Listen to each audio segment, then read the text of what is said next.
Un accord raté, une conjugaison mal à propos ou un mot écorché et c'est du chiffre d'affaires qui s'envole.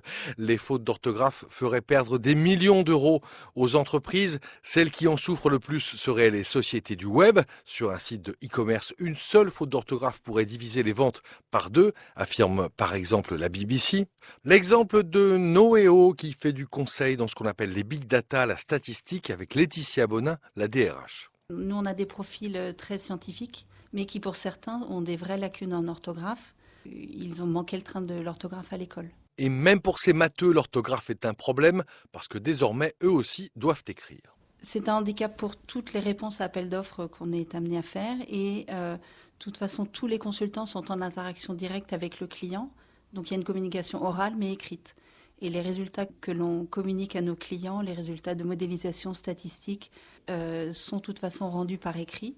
Et les fautes d'orthographe polluent le message que l'on donne à nos clients.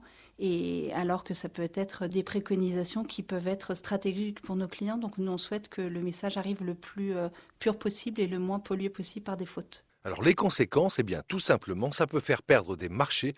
Laetitia Bonin, la DRH de Noéo. Je pense que c'est une vraie condition d'exclusion pure et dure d'avoir une faute d'orthographe dans un appel d'offres. Après, dans les rapports au cours d'une mission, je pense que ça décrédibilise les résultats statistiques que l'on communique, même si ça n'a rien à voir avec la valeur des modèles qui ont été développés, des calculs qui sont opérés. Mais ça décrédibilise le contenu. Donc pour nous, c'est vraiment très important. Le niveau d'orthographe baisse. Le ministère de l'Éducation nationale l'a relevé en comparant des dictées de CM2. Pour les quadras, la méthode globale est montrée du doigt. Pour la génération Y, ce sont les SMS qui sont accusés de tous les maux, alors qu'une étude produite par les universités de Poitiers, de Toulouse et de Nanterre vient de démontrer qu'il n'existait pas de lien entre un relâchement de l'orthographe et le langage des textos. Non, ce qui change, c'est que désormais tout le monde écrit.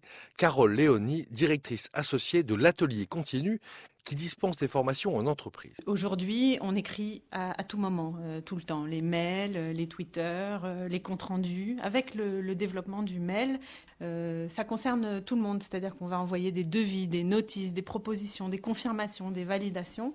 Et donc, dans le monde de la vie active, ça concerne toutes les entreprises. Et du coup, ça va concerner les employés et les employeurs. Les gens ont pris conscience des difficultés d'écrire et surtout des faiblesses en orthographe.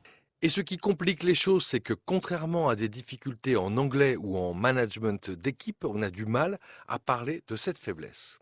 Les gens qui ont des soucis et des faiblesses en orthographe ont plutôt tendance à mettre un mouchoir dessus et à dire comme si ça n'existait pas. On n'en parle pas, on en a un peu honte.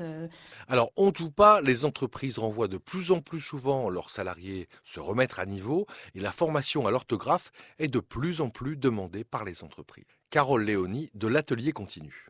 Ah, l'orthographe est un objet de formation comme l'anglais, comme manager avec brio ou gérer son stress. C'est une formation comme une autre formation et qui existe aujourd'hui dans les catalogues. Et la dernière tendance, c'est d'indiquer sur son CV son niveau d'orthographe. On connaît le TOEIC pour évaluer son niveau d'anglais. Il y a désormais le certificat Voltaire. Des candidats le passent et affichent leur score et des candidats y soumettent leurs salariés. C'est aussi un site d'entraînement en ligne.